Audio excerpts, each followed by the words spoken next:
Bentar.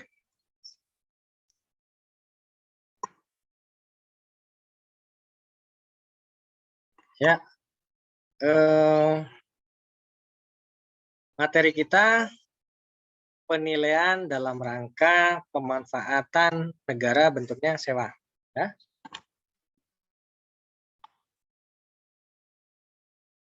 Nah, slide-nya. Baik, sesuai yang saya share tadi, di sana ada Perdirjen 4 tahun 2018 ya. Ini sebenarnya merangkum Perdirjen itu. Merangkum pengaturan di sana. Pemanfaatan kan ada banyak tadi ya. Sewa, jam pakai, barang bangun serah guna, bangun serah, KSP, KSPI, ketupi. Yang kita bahas untuk pelajari salah satunya adalah sewa. Karena ini yang paling sering ditemui di tugas penilai pemerintah itu melakukan penilaian dalam rangka sewa. Frekuensinya maksudnya paling banyak, hampir tiap tahun, tiap kantor ada saja yang disewakan. Nah, pematuhan sewa ini pengaturnya memang di 115 ya kalau pengelolaannya. Tapi khusus penilaian sewanya diatur di Perdirjen 4 nomor 2018. Ini sebagai informasi bahwa Perdirjen 4 2018 saat ini sedang dievaluasi, akan dilakukan revisi. Kalau tidak akhir tahun ini, awal tahun terbit revisinya yang baru. Karena ada beberapa kekurangan dan ketidakpasan dalam pengaturan ini. Ini akan saya cerita di ketika diaplikasikan dapat kendala atau kurang pas lah implementasinya di lapangan. Nah, sewa ini kan bisa tanah, bangunan, atau yang ini, ataupun yang selain tanah dan bangunan.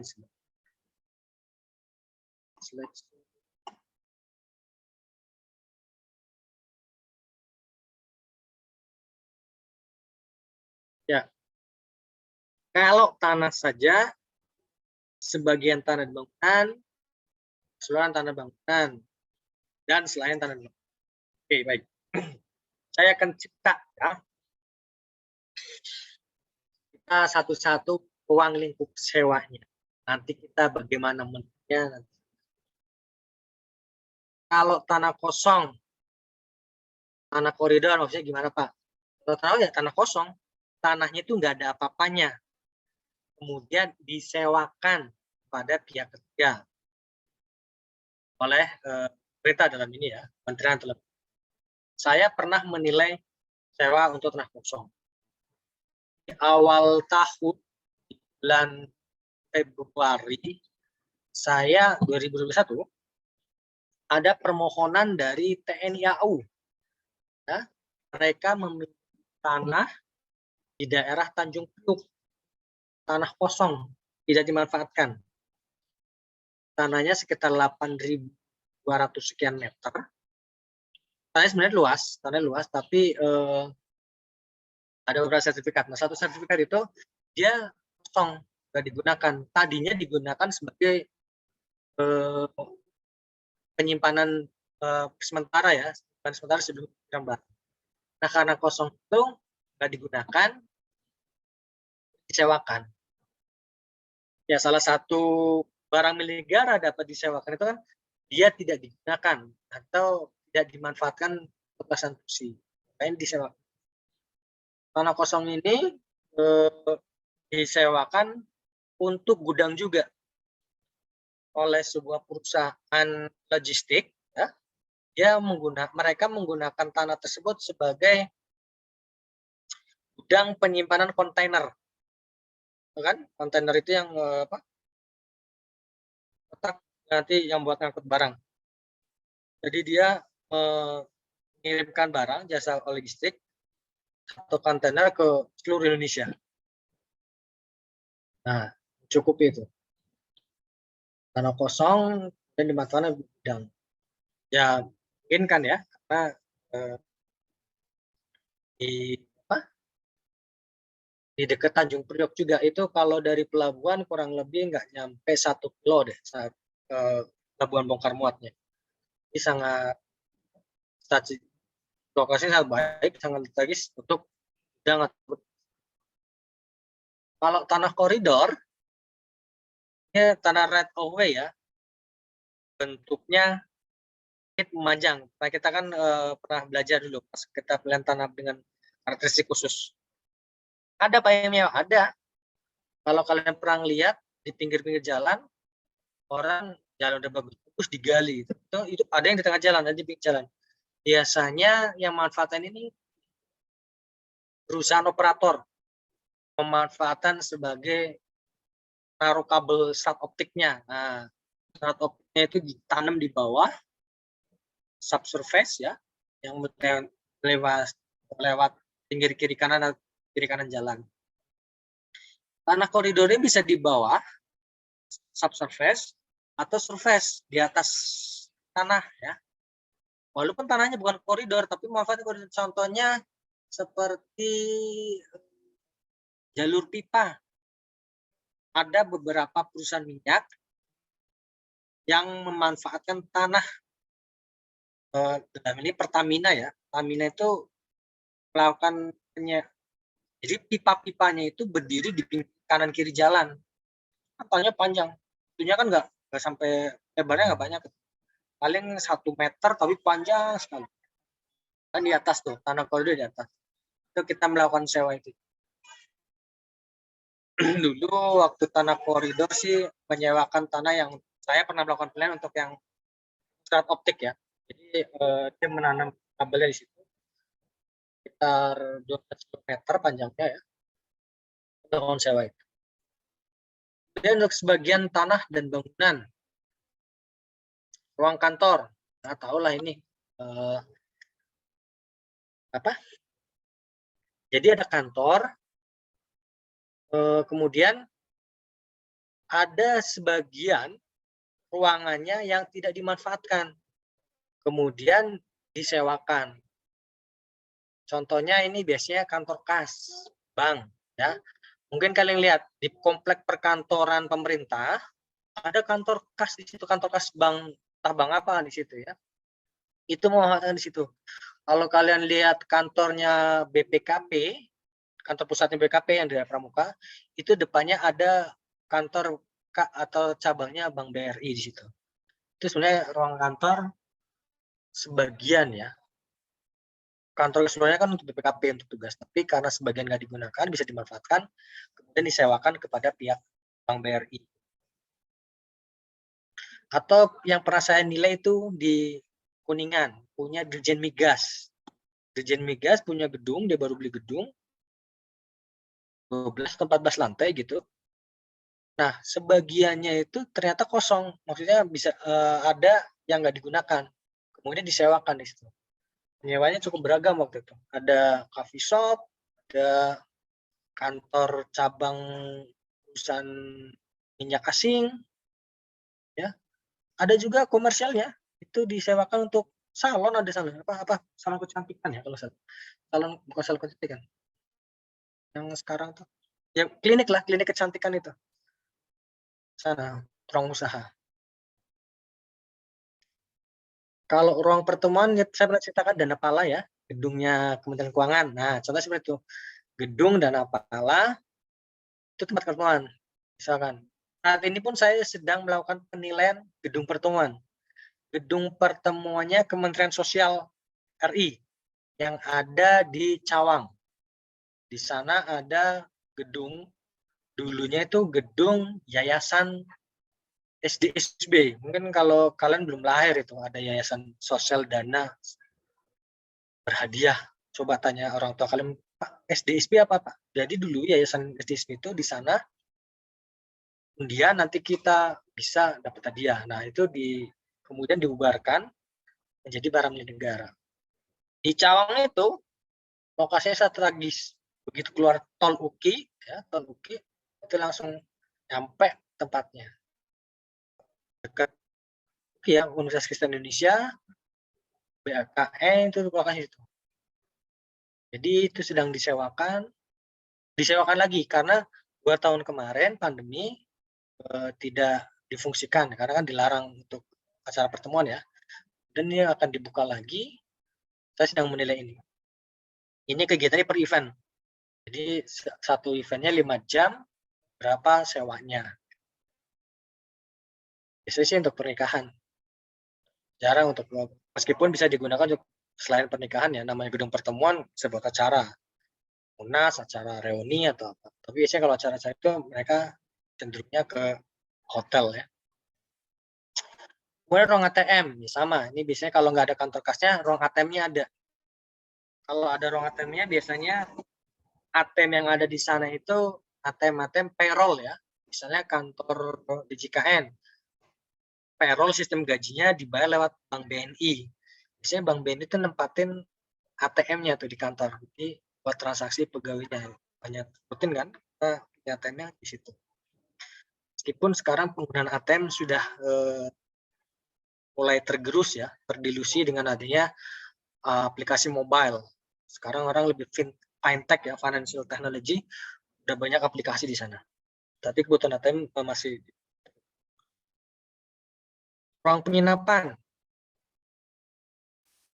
Kalau saya pernah cerita yang kantor BMKG Bandung ya, yang itu pusdiklat, asrama, dan ketika tidak ada kegiatan di akhir pekan, akhir minggu, mereka sewakan untuk dapat.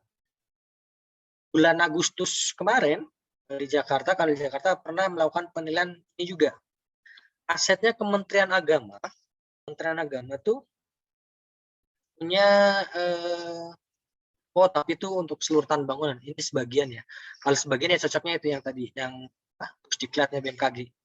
Itu tanahnya sebenarnya pusdiklat, tapi ada bagian asramanya. Nah, yang disewakan sebagiannya saja, asramanya saja itu yang disewakan untuk semacam ruang hotel ya. Daerah Bandung.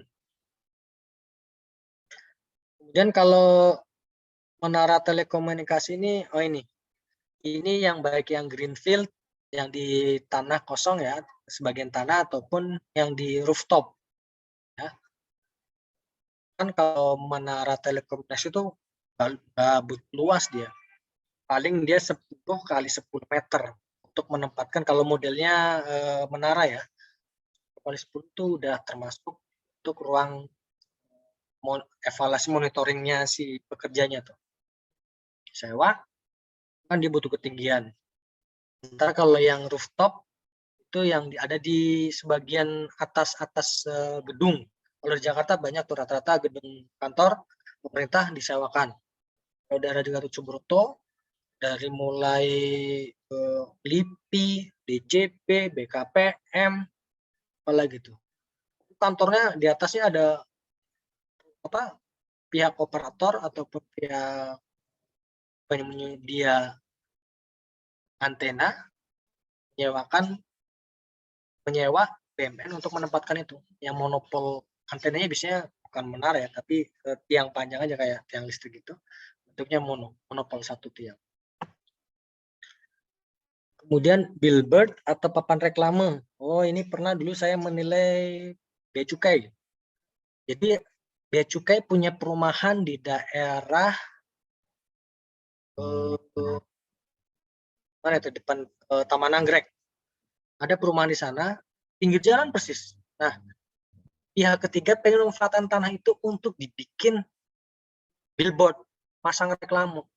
Jadi disewakan cuma 8 meter saja, kotak. Kemudian bikin fondasi yang panjang, Di atasnya billboard yang nyala itu, yang kayak TV. Tanahnya tuh bangunan atau ruang lainnya, biasanya apa ya? Kantin. Oh iya, kalau kantin kan kalian tahu ya, kalau misalnya kalau di kampus ya ada sih kantin, tapi kalau di kampus kan itu disewakan ya, disewakan. Itu kan sebagian tanah kampus ya. Itu kalau ranah BMN harusnya itu sewa. Di pedagang-pedagang sana tuh bayar sewa. Si Akang itu, Akang sana tuh bayar sewa itu. Warungnya isi warung Akang itu bayar sewa. Pada nanti masuk ke negara. Karena sebagian saja. Terus kalau keseluruhan tanah bangun ya seluruh tanah bangunnya itu ya disewakan. Dia bisa macam-macam. Tanah bangun kantor, ada yang full disewakan. Ada. Contohnya gedung ex-BPN sih sebenarnya. Itu BMN juga yang ada di daerah Kuningan. 8 lantai itu disewakan full. Karena itu kan dulu jaminan, kemudian banknya disita, nggak bayar, default, gagal bayar, disita oleh negara menjadi BMN, nggak ada yang di sana, disewakan full itu. Cara bangunnya berapa lantai untuk sewa kantor. Ruko pun gian, ini biasanya aset-asetnya Elman ya, lembaga manajemen aset negara, ini disewakan. Bedanya cuman gini aja, kalau keseluruhan dan sebagian, kalau keseluruhan itu berarti full ya, kayak tanah yang tadi saya contohkan di apa? Di Tanjung Priok itu full keseluruhan. Kalau sebagian ya berarti sebagian untuk ada kantor di sana, ada pemerintahan, bagian enggak. Bedanya di situ. Kalau full ya berarti disewakan semuanya. Oke. Kemudian ada kendaraan, mesin pump, feature dan feature. Kalau kendaraan ini ya, mobil, motor, lalu berat. Tapi yang pernah saya nilai waktu itu, saya menilai kapal di daerah Palembang. Kementerian PUPR tuh punya kapal keruk. Kapal keruk ini fungsinya mengangkat sedimen atau lapisan lumpur yang di sungai itu untuk diangkat untuk menjaga ketinggian kedalaman sungai dan debit air. Jadi kan kalau banyak tuh masalah buang sampah, sedimen, pasir itu sungai jadi dangkal. Akibatnya ketika sungai dangkal, musim banjir, air melimpah, meluap, bisa banjir. Musim hujan ya. Jadi perlu dibersihkan, diangkat sedimennya, pasir, apanya, diambil biar stabil. Nah, itu disewakan kapalnya. Itu kan kendaraan ya, kendaraan apung. Disewakan ke pihak ketiga yang menggunakan jasa itu. Saya pernah menilai juga kendaraan. Kemudian kalau kendaraan lainnya dump truck nih, dump truck. Kalian tahu ya, truk-truk yang besar yang punya PU. Sama asetnya K3S. Yang di pertambangan, lebih besar itu, kan dulu, zaman dulu itu cost recovery. Kalau K3S itu minta dibelikan, kemudian mereka mengadakan, kemudian dihapuskan. Tapi sekarang eranya berubah, cost sharing, cost recovery lagi. Bagian biaya, jadi semua pengadaan yang dibeli oleh K3S nanti menjadi BMN. Boleh dimanfaatkan lagi oleh K3S lain atau perusahaan minyak lain yang akan memanfaatkan. Artinya alat-alat kendaraan tambang yang banyak disewakan. Kalau mesin dan peralatan ini ya peralatan, conveyor, mesin, oil. Yang saya pernah nilai itu ini, kalau kalian tahu Bontang, LNG Bontang, nah, yang Pertamina dulu, sekarang sendiri dia LNG Bontang. Jadi karena dia gasnya sudah nggak produksi, gasnya udah habis, LNG Bontang itu sekarang bisnisnya menyewakan itu, menyewakan alat-alatnya kepada pihak perusahaan minyak dan gas untuk menggunakan itu. Disewakan kemarin 5 tahun ya, rata-rata 5 tahun. Ada kemarin ada tiga yang melakukan sewa bersama-sama. Memanfaatkan pipanya, kemudian menyuling menjadi LNG itu. Sampai prosesnya dari masuk sampai keluar kapal lagi. hitungannya kemarin pakainya dolar ya, karena kalau di K3S itu mereka perusahaan minyak itu ngitungnya pakainya dolar biayaannya. Jadi kita menghitungnya pakai mata uangnya dolar juga. Mesin dan peralatan, furniture dan furniture dimungkinkan juga sih disewakan ya, tapi saya belum pernah melakukan penilaian ini. Meja, kursi, rak, sofa,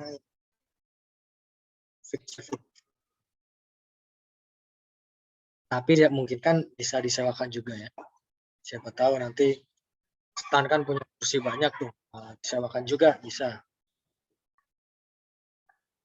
Baik, sebentar.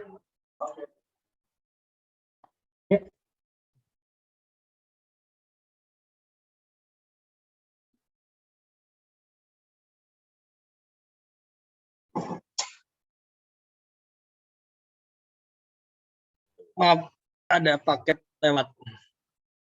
Data kota aja saya kirain yang datang abang bakso yang bawa handicap apa? Ajar kijang satu di sini, kijang satu rumah Pak Esap. Padahal saya cuma ngajar ya. Itulah saya harus ada kijang satu, kijang dua yang datang. Oke, baik. Sampai mana tadi? Kalau abang bakso yang lewat gawat itu.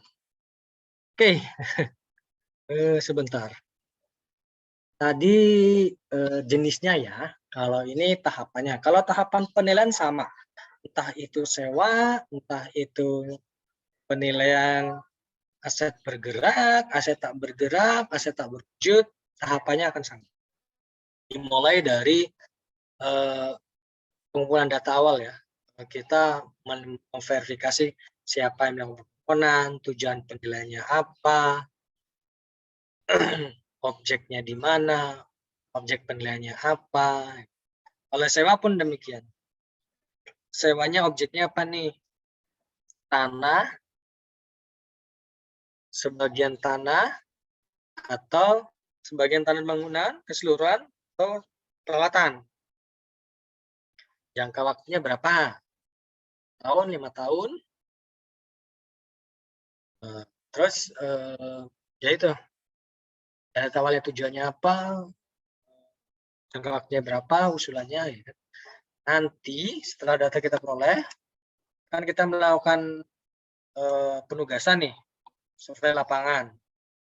Survei lapangan ini tujuannya adalah mencocokkan data awal. Data yang kita peroleh di awal tadi, permohonan, kemudian kita cocokkan dengan kondisi yang ada di lapangan. Misalnya, saya nih, kemarin melakukan dan sewa untuk gedung pertemuan Kementerian Sosial. Saya cek bahwa gedung pertemuannya ada di Mejen Sutoyo di Cawang, ya lokasinya ada. Luasannya 1.900, itu ternyata luasan bersihnya ya, bersihnya. Kemudian saya lihat lagi, fasilitasnya apa di sini? Oh ternyata di sini dapat fasilitas listriknya gratis sampai 11.000 watt, dapat fasilitas pendingin ruangan, penggunaan lampu, dan ada 100 meja kursi yang dapat digunakan, ada ruang VIP untuk orang tunggu, misalnya tamu, atau ruang riasnya bagi yang siap-siap rias.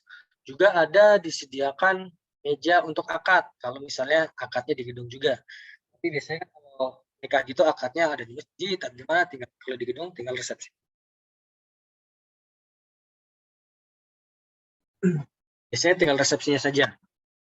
Nah, kemudian saya juga lihat sana, ini kapasitasnya berapa gedung pertemuannya? Kapasitas gedungnya 1.500 undangan, sekitar 1.000. Nah, kalau undangan kan undangannya 500, kita mengalihkan 2 tuh. Saya kalau undangan nikah itu ada pasangannya kan, biasanya nggak datang sendiri lah, sama istrinya atau sama pasangannya. Mohon maaf para jomblo ya, jangan kalau datang undangan jangan sendirian. Itu kelihatan sekali kalian sendiri. Kalau kalian udah sama teman-teman ya, biasanya doanya segera menyusul nih. Biasanya kalau yang jomblo biasanya datang sama teman-temannya rame-rame. Kalau ngitung undangan tuh gitu, kapasitas undangannya 500, berarti kapasitasnya itu 1.000 undangan dikali 2. Biasanya seperti itu. Kalau orang catering, orang nyiapin makan tuh seperti itu. Meskipun dengan 500, dia biasanya menyiapkan makanannya untuk sampai 1.000 orang. Oke, kalau bicara gedung pertemuan ini biasanya yang mahal itu paketnya. Nah, kita nggak ngitung itu. Kalau di Jakarta tuh ratusan juta loh. Ratusan juta. Itu yang di gedung LIPI, itu paketnya paling murah 70 juta. Tapi itu paket. Nah, kita nggak ngitung itu. Kita ngitung gedungnya saja. Karena kalau paket itu nanti ya ada pelayanannya, ya ada fotografinya, ya ada dekornya, ya ada cateringnya. Sementara ini cuma gedung, ya saja yang disewakan ya gedung. Kalau gedung sih paling banter 20 juta, 30 juta. 20 juta udah bagus banget ya. Dari Jakarta 20 juta. Yang mahal itu tadi cateringnya, dekornya, biasanya. Paket lah itu paket. Jadi bukan itu. Ketika survei lapangan kita melihat, oh di sini disewakan Pak sekian. Nah, itu kita harus kumpulkan tuh survei lapangan. Kalau contoh pertemuan. Atau misalnya ada pertimbangan, Pak boleh sewa gedung sini, tapi kalau catering harus menggunakan rekanan dari kami. Biasanya seperti itu tuh. Nah, kita boleh bayar sewa gedung, tapi boleh milih ada 5 rekanan. Boleh menggunakan rekanan bukan rekanan catering dari luar, tapi biasanya kena cas. Nah, syarat-syarat ketentuan yang seperti itu harus diperhatikan untuk menentukan nilainya berapa. Berarti kan kalau seperti itu, ya boleh saya sewa di gedung itu. Tapi ketika saya menggunakan catering lain, kena cas. Itu harus diperhatikan. Itu yang akan menjadi analisis data kita. Kita melakukan analisis, menentukan asumsi apa yang kita lakukan, sehingga nantinya kita bisa menggunakan memberikan opininya. Tentu penentuan pendekatan pilihan ini setelah melihat asetnya, kondisi di pasar, kondisi data seperti apa. Ya. Oke. Meskipun kita tahu, ya, dalam penilaian secara umum pendekatan itu ada 3. 1 pasar, 2 pendapatan, 3 biaya. Ya, secara umum itu pasar, pendapatan, dan biaya. Tapi dalam perdirjen ini, dalam pengaturan ini, yang digunakan hanya 2 pendekatan, ya, pendekatan pasar dan pendekatan pendapatan.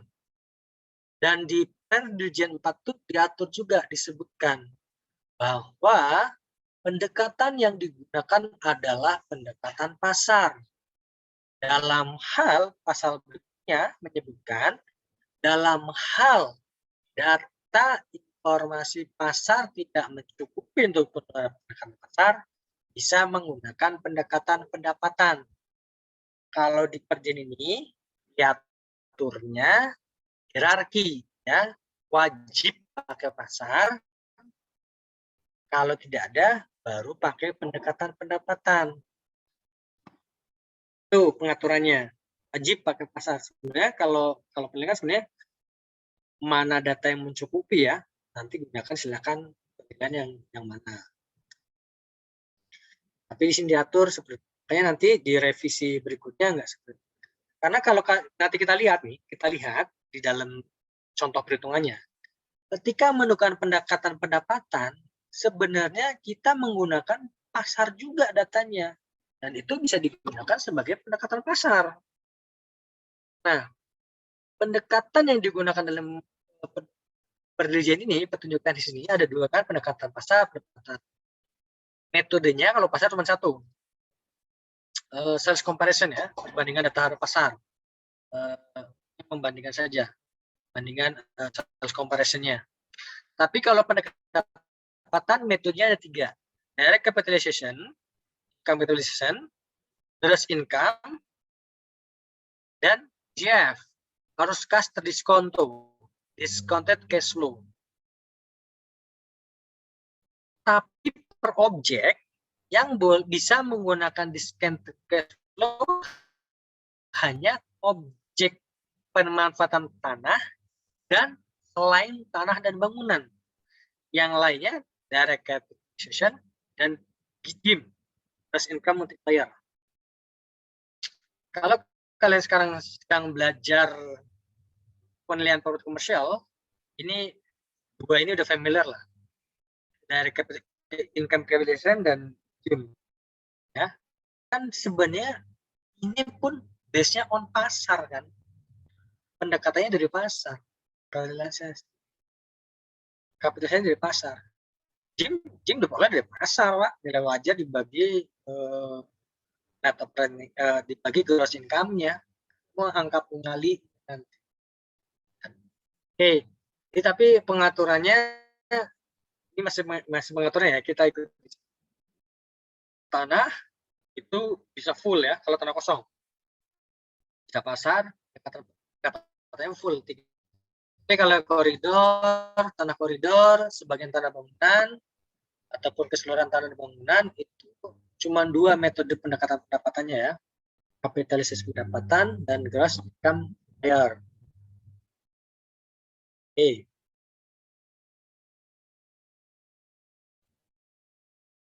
Ya, kalau pendekatan pasar, sama. Ya, mungkin kalian udah familiar sekali dengan pendekatan ini. Membandingkan objek penilaian dengan objek yang jenis, ya, yang comparable, yang substitutable. Comparable pembandingannya adalah yang suitable, jadi substitusi. Kalau misalnya saya nggak sewa di Cawang Kencana di Kemensos, saya bisa sewa di mana? Oh, kamu bisa sewa di Janapala. Nah, Janapala itu bisa digunakan sebagai banding. Atau kalau di dekat Cawang situ ada punya Halim ya, di Bandara Halim tuh ada 3 bahkan di sana.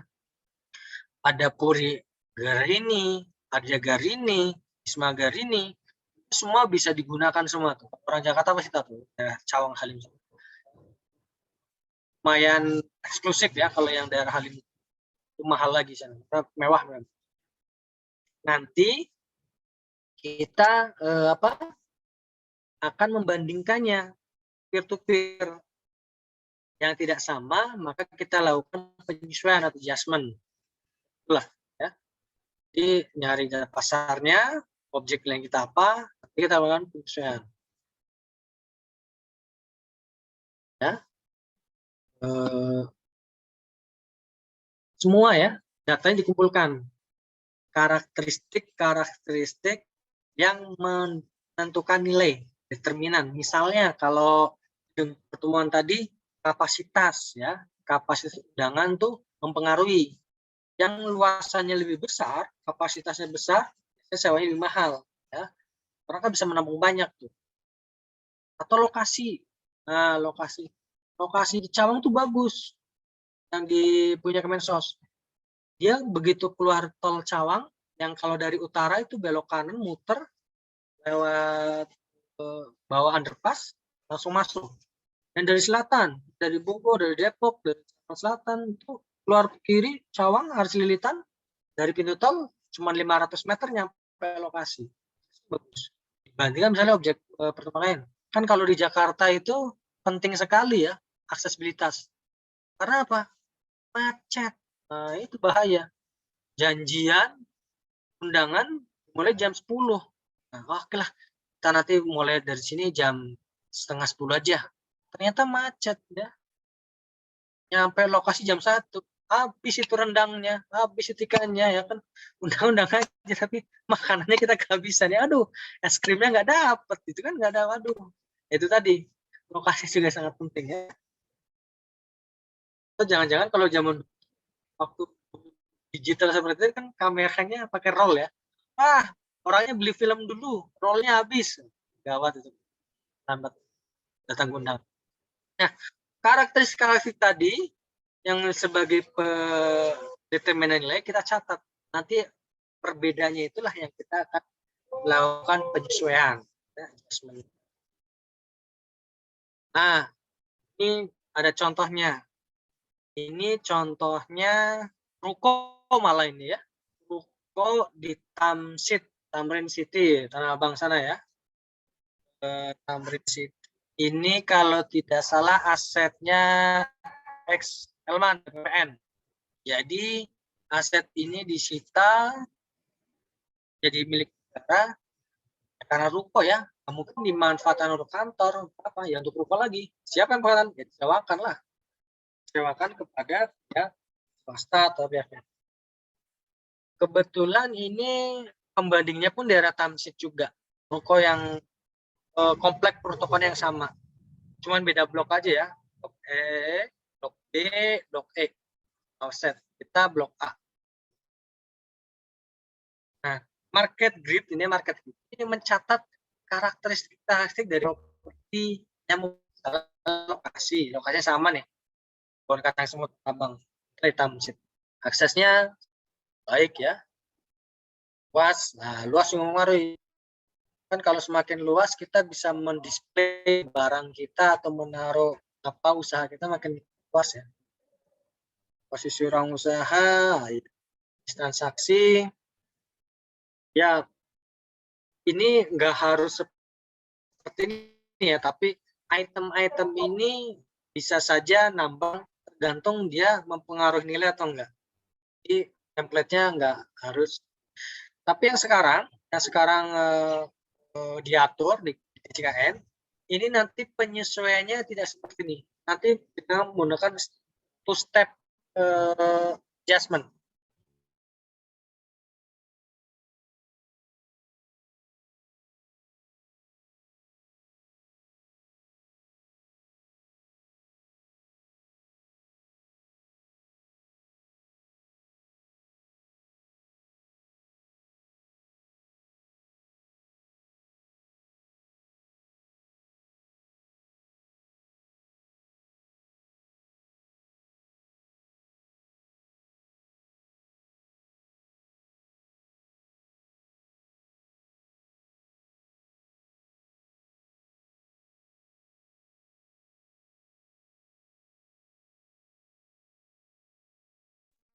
Baik, maaf, sinyalnya terputus. Entah itu tukang paketnya bawa itu juga, Roger juga, jangan-jangan memutuskan Kijang satu lagi conference. Nah, gawatnya. Enggak. Udah terdengar lagi ya? Baik, saya sambung lagi. Tadi nyampe mana? Nah, ini. Pembanding sewa. Lo kok hilang lagi?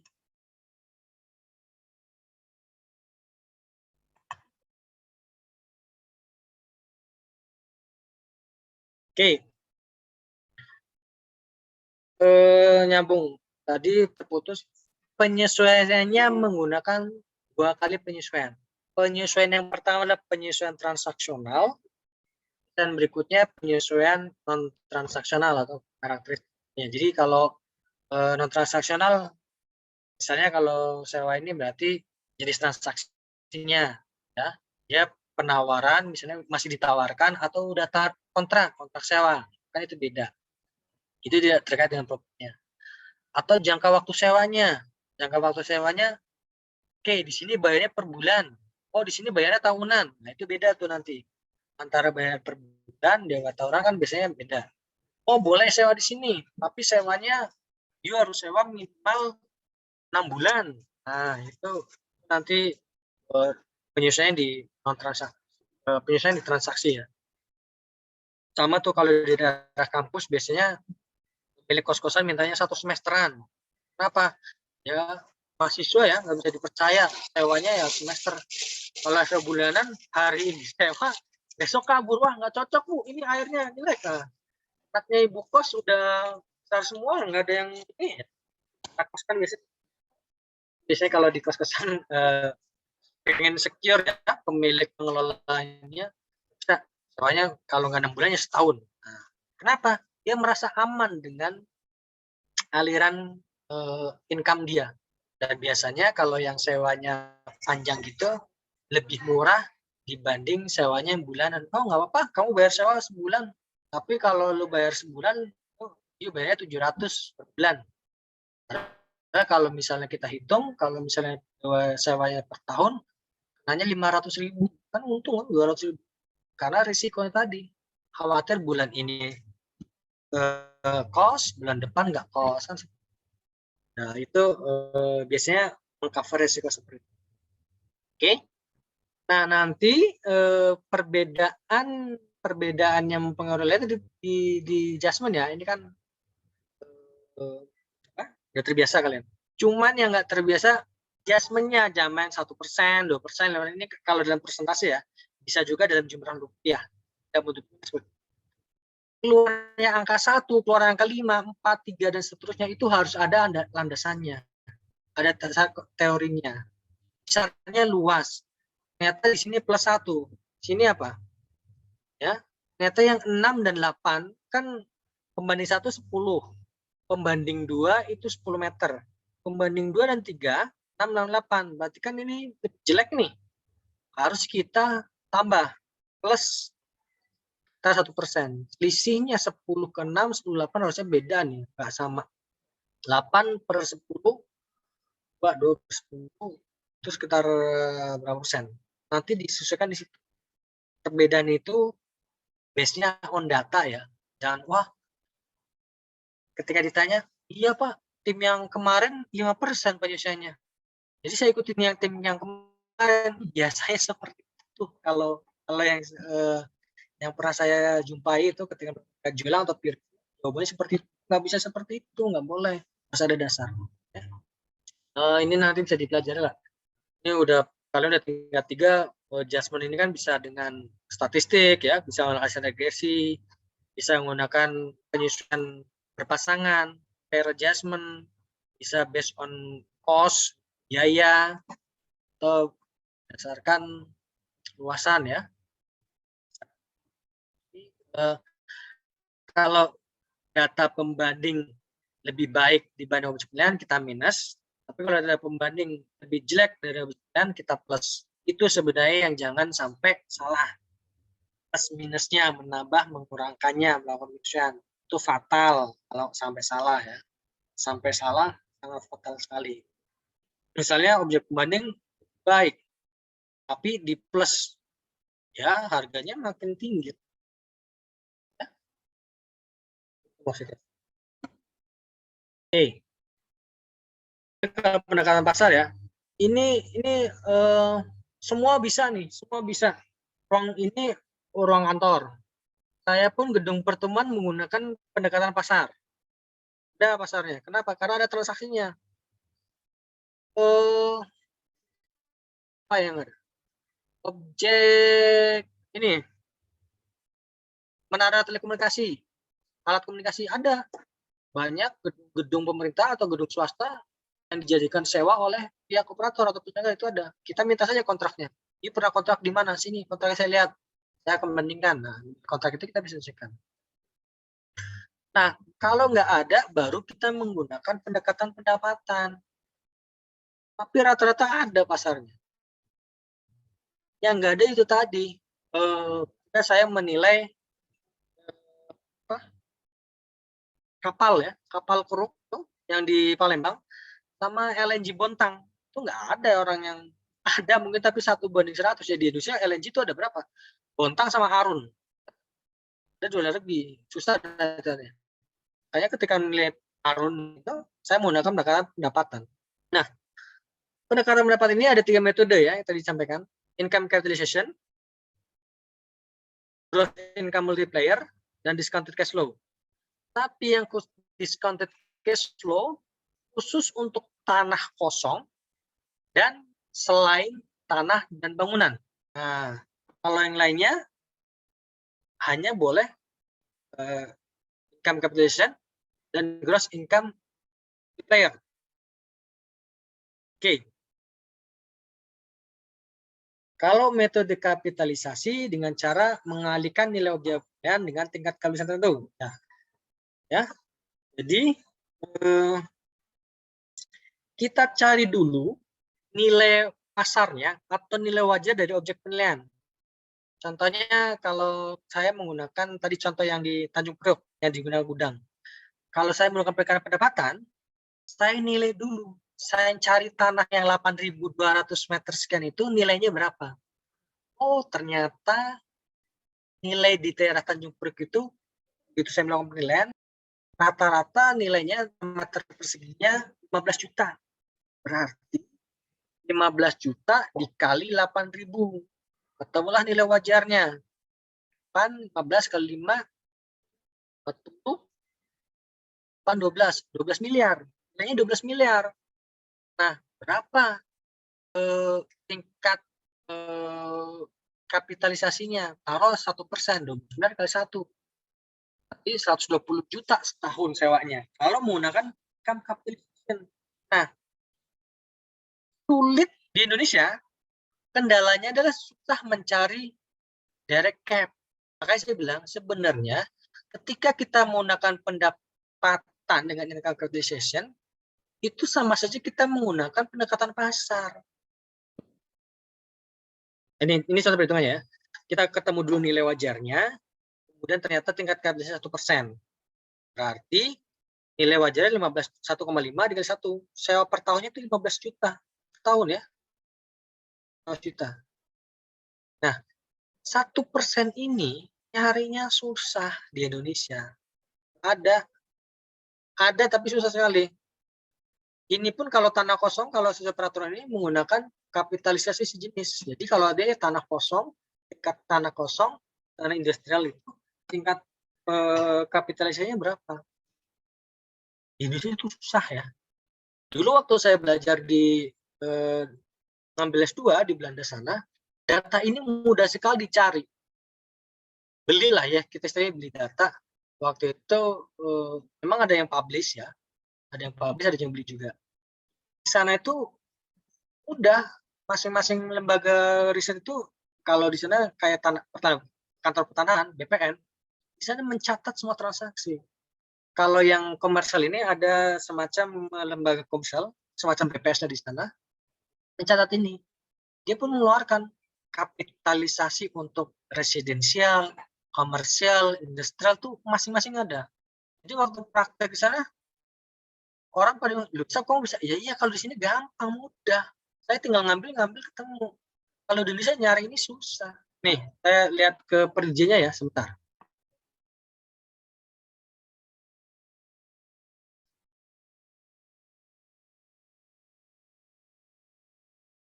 Di bab terakhir, di sana disebutkan terkait penentuan tingkat diskon dan tingkat kapitalisasinya. Kalau tanah kosong tingkat kapitalisasinya adalah rata-rata tingkat kapitalisasi yang terdapat di pasar untuk penilaian yang sejenis. Penilaian sejenis. Nih, berarti kita harus nyari data tanah A, tanah B, tanah C, tanah D, ini tanda pembanding, yang ada di pasar, yang terjual dengan 1,2 M, 1,5, 1,3, dan mempunyai net operating income. Lah, kalau punya data seperti ini, ngapain saya pakai pendapatan, ya kan? Ini kan udah ada net operating income-nya. Ini udah disewakan, pakai aja data ini, kita bandingkan gitu loh. Ya Pak, itu nggak disewakan. Ya oke, nggak disewakan tanahnya, terus diapain kalau tanah kosong dapat income? Pasti kan disewakan kan? Ya enggak? Tanah kosong dapat income dari mana? Ada Pak, di bawahnya ada harta karun. Nah itu beda lagi. Net income, itu harga apa? Ketiban rezeki kalau itu. Ya. Kalau tanah kosong pasti dimanfaatin lah. Ya disewakan. Kalau di income ya Pak, dijadikan sebagai tempat untuk pedagang kuliner. Itu dimanfaatkan sebagai gudang. Sama aja ya. Ya sewanya berapa? Sewanya berapa? Net operating-nya biasanya sewa. Nah ini yang saya bilang di Indonesia susah mencarinya karena nggak ada lembaga resmi pemerintah atau non-pemerintah yang mengeluarkan ini. Walaupun ada lembaga riset semacam Colliers, ada sih, cuman tapi dia sektor tertentu sesuai dengan sektor yang mereka kuasai. Contohnya segmen perkantoran sewa, mereka ada datanya. Sewa tingkat cap rate-nya sekian, iyalah, mereka tahu tarifnya berapa, nilai propertinya berapa, kan ketemu. Iya kan? Jadi kalau tanah kosong menggunakan pendekatan penerapan, ini akan 2 kali. Udahlah, ngapain saya nyari peningkatan? Saya pakai pasar aja gitu ya. Oke, nanti kita cek lagi ini. Kita balik lagi ke slide dulu ya. Lihat yang saya sampaikan sebenarnya kemudian direct capitalization atau akan GIM itu sama aja kita menggunakan pasar nih. Karena kan gross income multiplier membandingkan nilai jual dan pendapatan kotornya. Ya kan? Data kotornya apa? Ya sewa kan? Sewa-sewa juga. Misalnya ada ruko. Kita nilai sewa ruko tadi nih, sewa rukonya yang tamsit. Kita nyari data pembanding. Sewanya berapa? Terus nilai jualnya yang telah dijual. Jadi, ada ruko dijual, dapat sewanya sekian. Lah, ngapain saya ngambil data itu? Sewa yang sudah ada, saya gunakan langsung kan? Ini kan, perhitungannya seperti ini kan, gross income. Nilai wajar ini tanah. Kalau misalnya ruko, nilai rukonya berapa? 800 miliar, 800 juta. Sewanya berapa setahun? Sewanya 40. Gymnya bagi saja 80 bagi 20. Ini kan sebenarnya kebalikan dari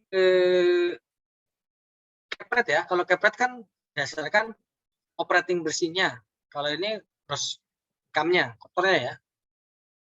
Kalau ini nilai wajarnya dibagi gross income. Ketemu angka pengali. Rata-rata 21,15. Nilai tanah tadi berapa misalnya nilai yang saya di Priok tadi di berapa? SM per 21. Ketemulah nanti belajarnya. Tapi yang saya sampaikan, kalau kita seperti ini, kan sama aja ini data pasar. Ya. Mending langsung digunakan di data pasar. Kecuali kita menggunakan discounted cash flow. Nah, itu beda cerita. Kalau menggunakan discounted cash flow, ini kita mengasumsi sewa itu berdasarkan kas masuknya. Nanti kita terapkan berapa tingkat diskontonya, kemudian tentukan terminal value-nya, dapatlah angkanya per sewanya. Ya. Baru karena sayangnya saya bilang di perjanjian ini DCF, metode DCF hanya boleh digunakan untuk tanah kosong dan sebagai selain tanah bangunan. Yang saya nilai itu Pak LG Botang, saya pakai discount cash flow. Padahal sebagian tanah bangunan ataupun tanah keseluruhan itu perlu kita menggunakan ini. Kenapa? Ya karena kalau menggunakan direct cap ataupun menggunakan GIM itu sama aja kita menggunakan pasar gitu. Ya. Walaupun di perjanjian dimungkinkan ada yang bisa menggunakan tingkat kapitalisasinya itu risk free, singkat SUN, peraturan negara, ataupun menggunakan WACC. Ya. Ini masing-masing item ada. Nih, di jenis terakhir. Nah, ini di tingkat diskontonya memang disebutkan. Kalau menggunakan nih, kalau misalnya menggunakan pendapatan menggunakan direct capitalization. Kalau tanah ya, kalau objeknya tanah saja. Direct capitalization itu bisa digunakan untuk tanah koridor dan tanah non koridor. Kalau tanahnya bentuk koridor yang tadi untuk sewa kabel satelit optik itu menggunakan risk free-nya. Kepretnya risk free. Nanti surat utang negara sesuai sewanya. Nanti kalau sewanya 5 tahun berapa, surat utang 5 tahun itu tingkat yield-nya berapa? Setahun ya setahun yieldnya berapa? 3 tahun berapa? Sesuaikan saja, nanti ada di datanya. Nah, kalau belum tanah koridor, belum berupa koridor, maksudnya gini.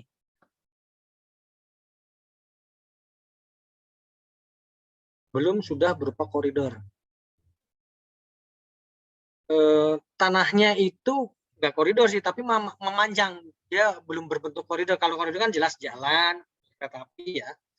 Tanahnya tapi memanjang, belum berbentuk koridor ya.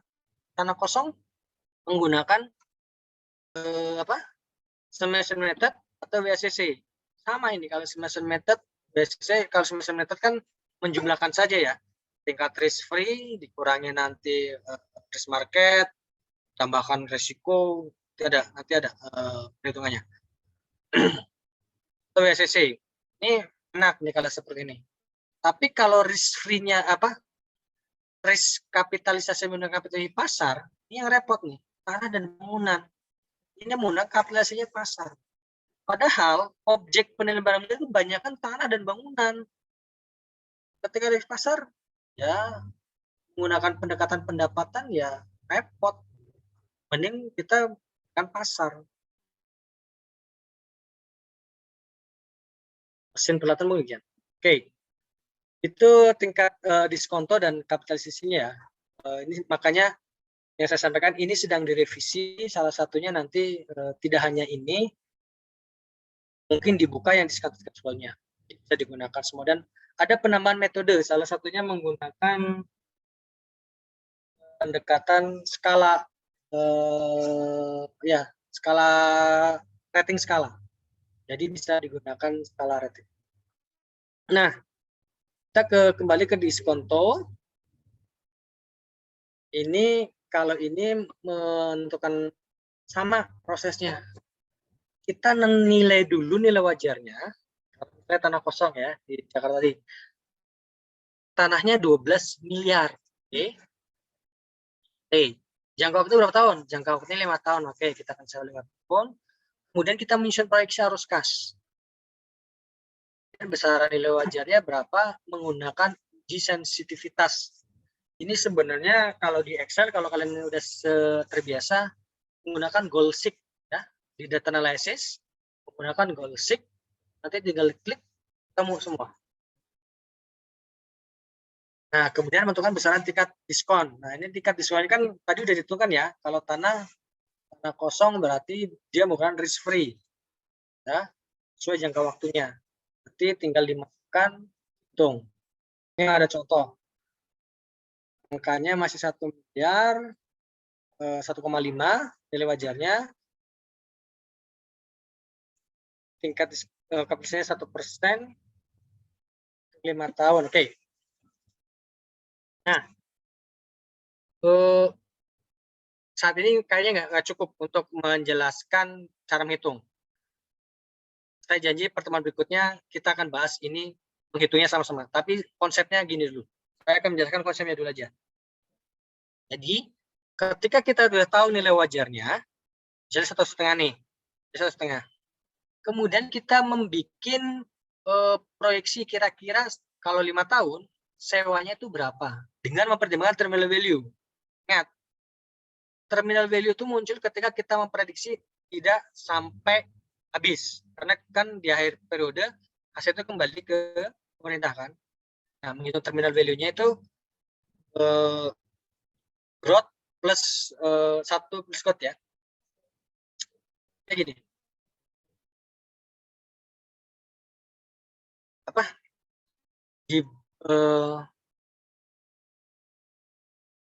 Di sini ada tingkat kenaikannya.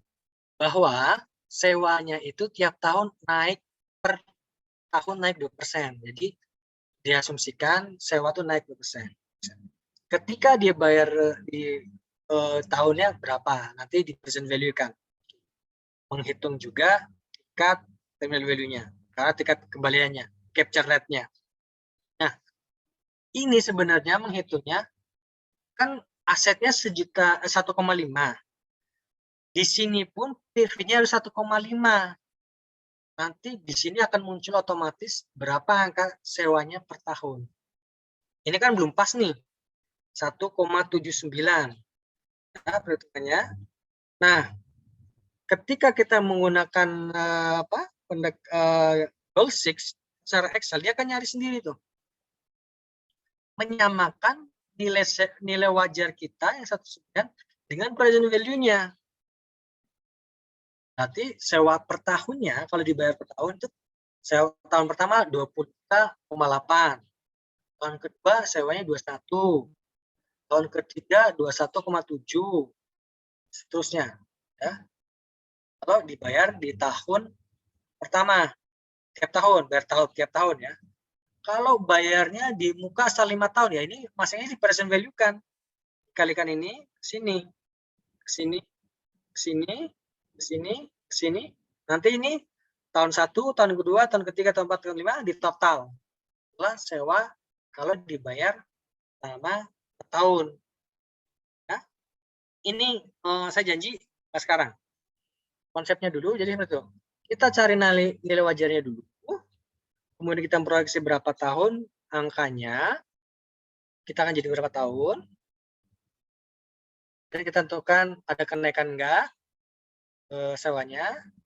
Kemudian tingkat diskonnya baru kita nanti sensibilitas. Ya. Sampai ketemu nilai sewa di sini, nilai wajar kita sama dengan nilai proyeksinya. Ketika menjadi sama, itulah nilai sewa yang digunakan. Ini akan sangat memudahkan penilai menghitungnya. Pun perlu diberikan ya apakah seperti ini, karena bisa saja nilai wajar itu overvalue atau undervalue. Untuk bisnis yang stable, udah mature atau udah maju, bisa jadi ini undervalue. Tapi kalau usahanya tidak stabil, usahanya kurang bagus, ini bisa jadi overvalue. Ada juga pasnya. Kayaknya memang di perjini yang diutamakan adalah pendekatannya pasar. Kalau udah bicara pasar kan udah pasti apple to apple. Comparable-nya substitusi. Kalau bersubstitusi, ya itulah cerminannya gitu. Ya. Jadi discounted cash flow ini hanya bisa digunakan untuk tanah kosong dan selain tanah dan bangunan. Contohnya kan yang saya bilang ketika saya menghitung sewanya LNG Bontang. Ini akan kita bahas perhitungannya, kita akan belajar ngitung sama-sama ke depan. Ya. Skemanya seperti ini. Kenapa? Karena biasanya kalau saya diminta untuk nyumbang soal UAS, salah satunya ini yang keluar. Yang saya keluarkan pasti ini. Dengan dibayar di muka atau dibayar tiap tahun. Karena kalau yang lainnya kalian udah sering belajar lah. Comparable kan, market grid, adjustment biasa. Direct cap, ya itu cukup di multiple choice aja lah. Kalau data transaksi sekian, kemudian ada gross income sekian, berapa JIM-nya kan kalian bisa ngitung. Kan pembagian yang biasa. Muncul angka pengalih. Tapi kalau ini nanti ya kalau nggak di kasus di IC ya. Mudah-mudahan diterima oleh dosen koordinator. Biar waktunya nggak terlalu lama kerjanya. Oke. Sementara itu yang bisa saya sampaikan untuk minggu ini. Sebentar sambil saya isi portal ya. Kalau ada pertanyaan silakan. Saya isi portal dulu. Hadir.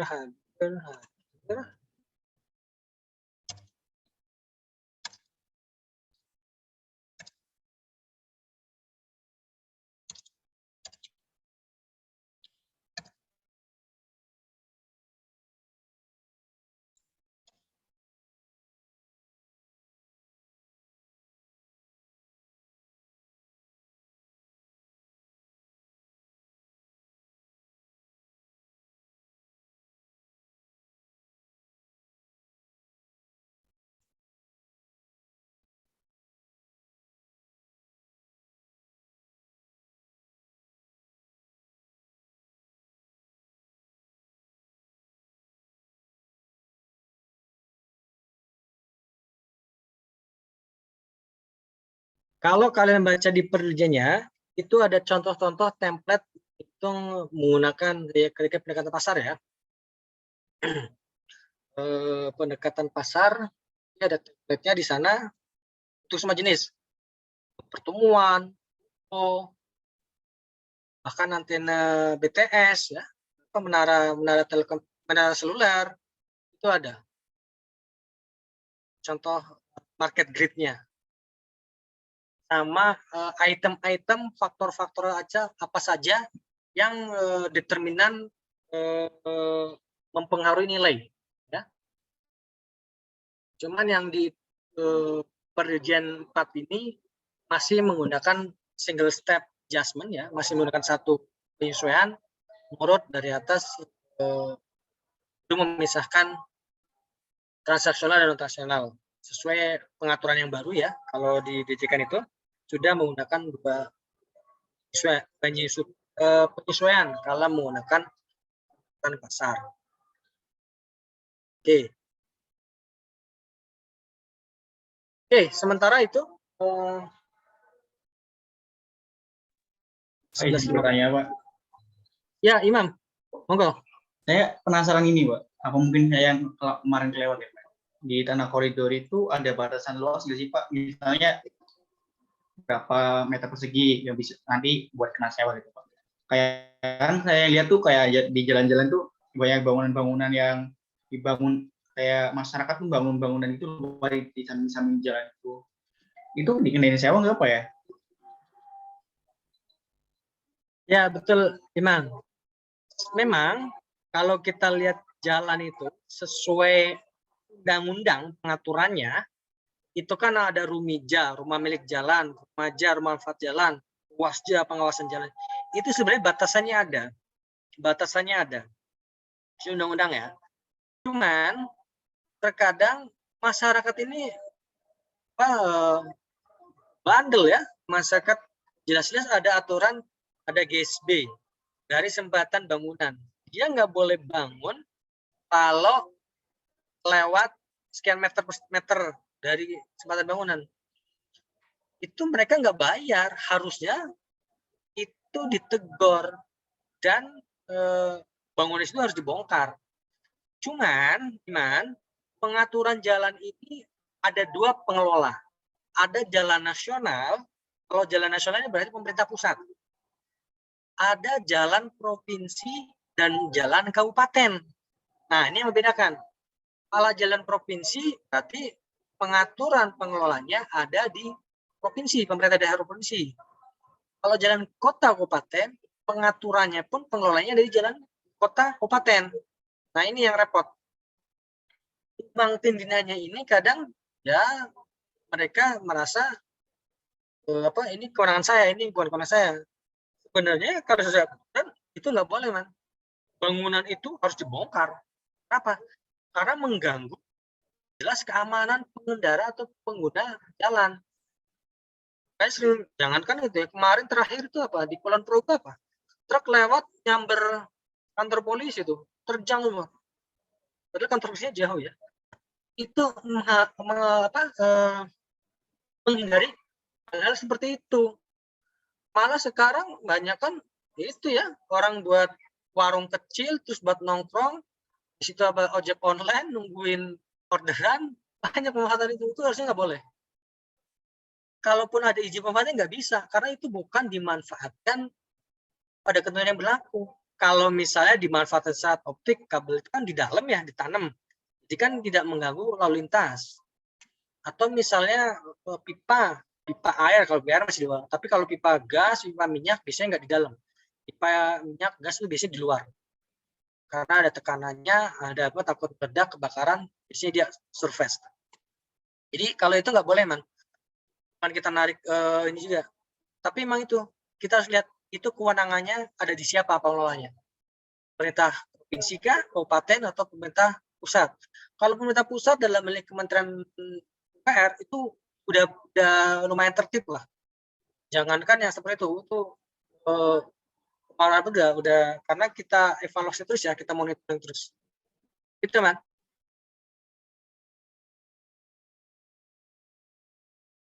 Baik, ada lagi yang mau ditanyakan? Yang lain? Jelas, ya, man, ya? Jelas, Pak. Terima kasih, Pak. Ya. Oke, cukup. Lagi? Pak, saya izin bertanya, Pak. Ya, Radit. Gini, Pak, tadi kan untuk gym itu ya, Pak, dia memakai dari data pasar, kemudian dirata-ratain, Pak, ya.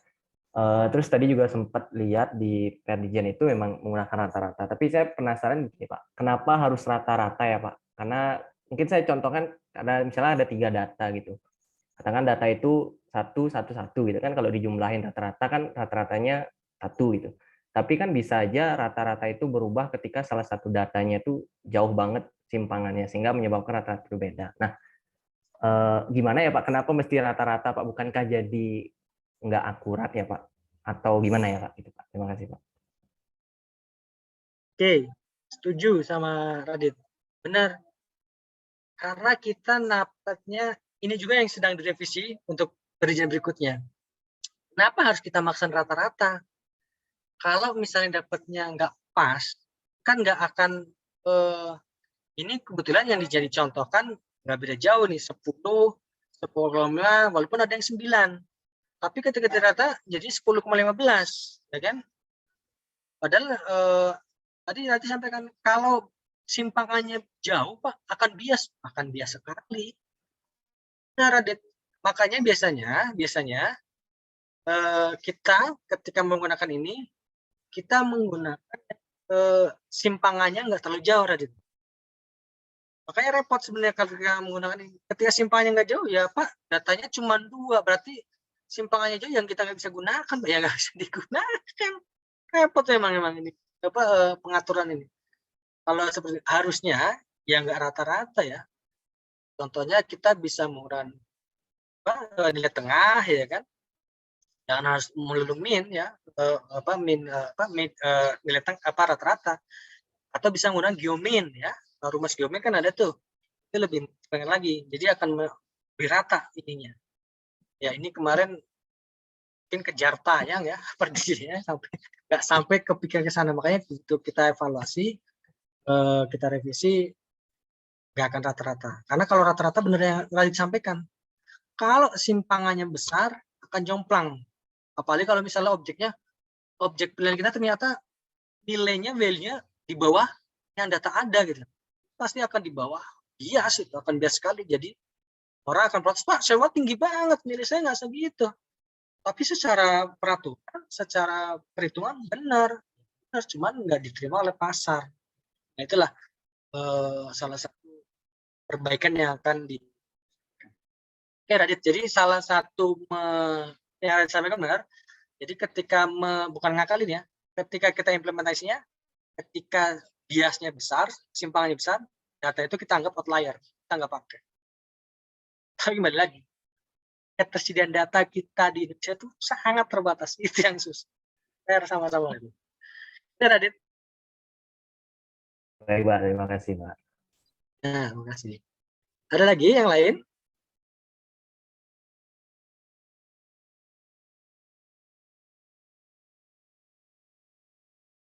Ya, oke. Aduh, ini Willis kenapa kamu please?